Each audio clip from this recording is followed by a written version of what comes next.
Cette vidéo-là a plus de 5 millions de vues sur YouTube et je la décortique avec vous pour savoir ce qui se passe avec le coude bloqué. Abonnez-vous! Oh, Jesus Christ! Il faut savoir que Dr. Ian était un de mes idoles quand j'ai commencé mon doctorat en chiropratique. Malgré le fait que, à travers le temps, mon étude, ma pratique clinique, j'ai ouvert les yeux sur la pseudoscience présente dans ces vidéos, mais ne vous inquiétez pas, j'en parle tout le long de la vidéo. Je trouve que le format de ces vidéos sont relativement le gold standard de ce qu'un vidéo informatique chiropratique devrait ressembler. Des scénarios cliniques, des explications, des tests et à la fin, le traitement. Jesus Christ! Ce qui fait un énorme contraste avec ce que nous avons présentement avec les compilations de crack sur YouTube.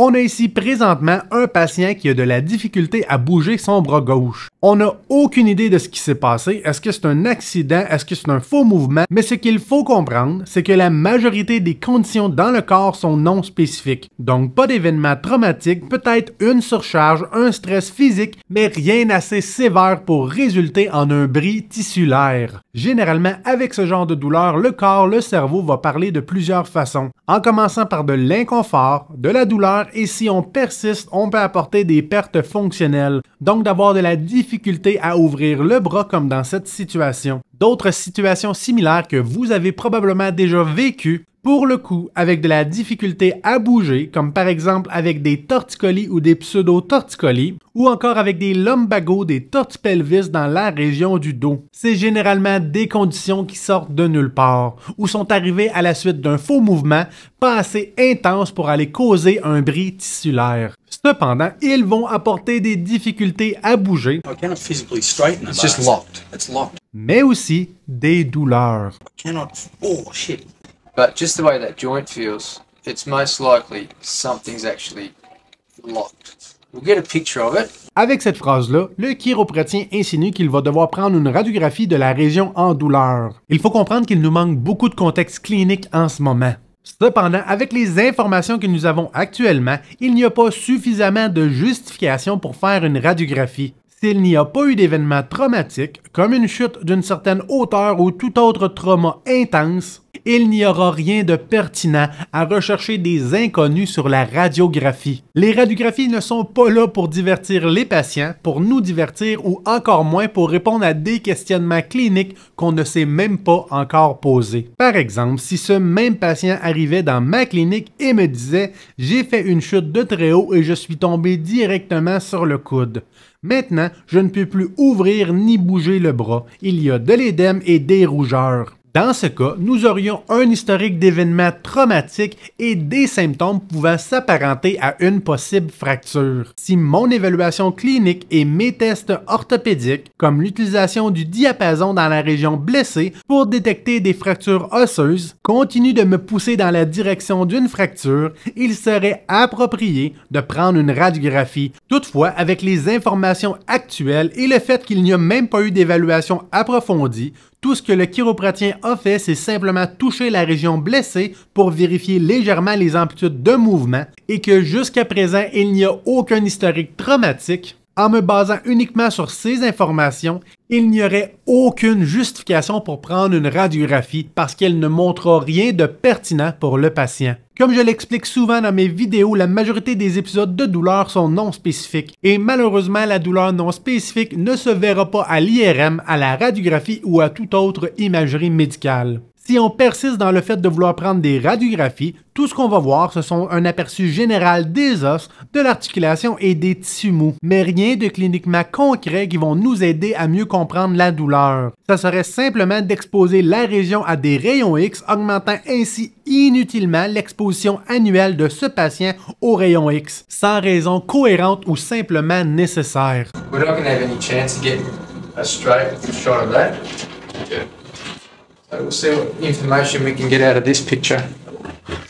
Un autre problème qu'on est capable de constater, c'est qu'il semble que le chiropratien n'a pris qu'une seule vue du coude. Malheureusement, ce n'est pas vraiment légal. Si on décide de faire une radiographie, il faut être cohérent dans notre approche clinique. Le minimum que les cliniciens doivent faire quand il est question d'une radiographie, c'est de prendre deux vues différentes. Sinon, la radiographie va servir strictement à rien. On aura simplement pas assez d'informations pour bien contextualiser toutes les choses qui seront présentes sur la radiographie. What we're going to do is I'm going to bring your humerus out a little bit.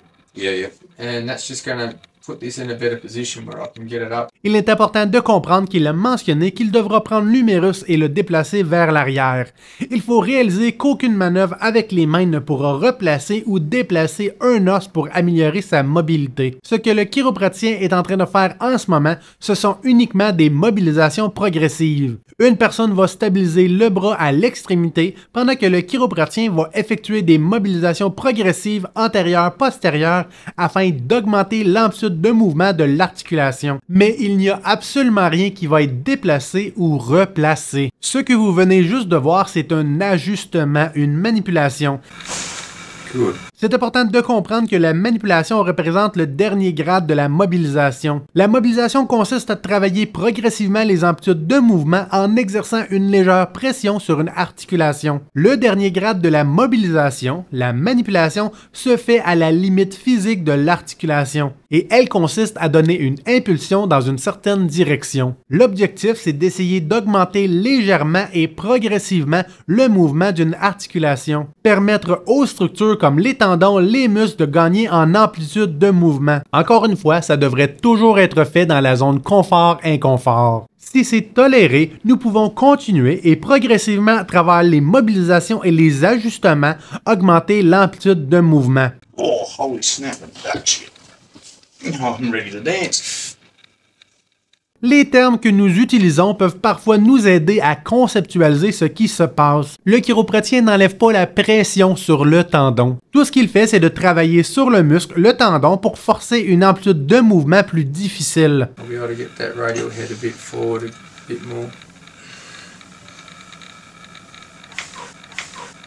Le problème avec cette partie de vidéo-là, c'est qu'on a clairement abordé des territoires de douleur. Quand il s'agit d'un travailleur de la construction ou tout autre type de personne tolérante à la douleur, ça peut donner l'impression que nous bougeons réellement les choses et qu'on donne de l'espace. Mais ce ne sont que des concepts et ce n'est pas réellement ce qui se passe. En revanche, ça ne va pas s'appliquer à tout le monde. Il est donc préférable d'éviter d'aborder de la douleur car cela pourrait engendrer plus d'angoisse, plus de symptômes et prolonger la condition plus longtemps que nécessaire. Just move it like this, move it like that, like get your wrist Yeah.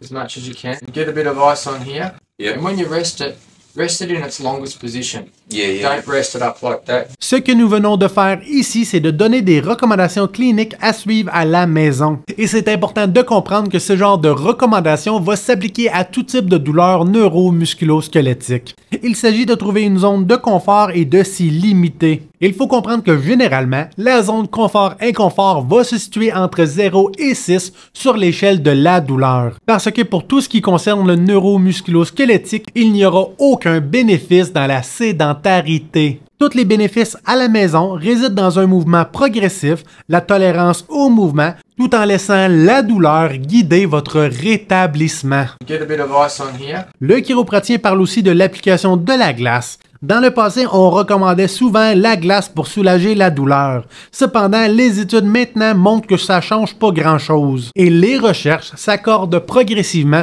pour dire que ce qui est le mieux, c'est celui qui vous fait le plus du bien.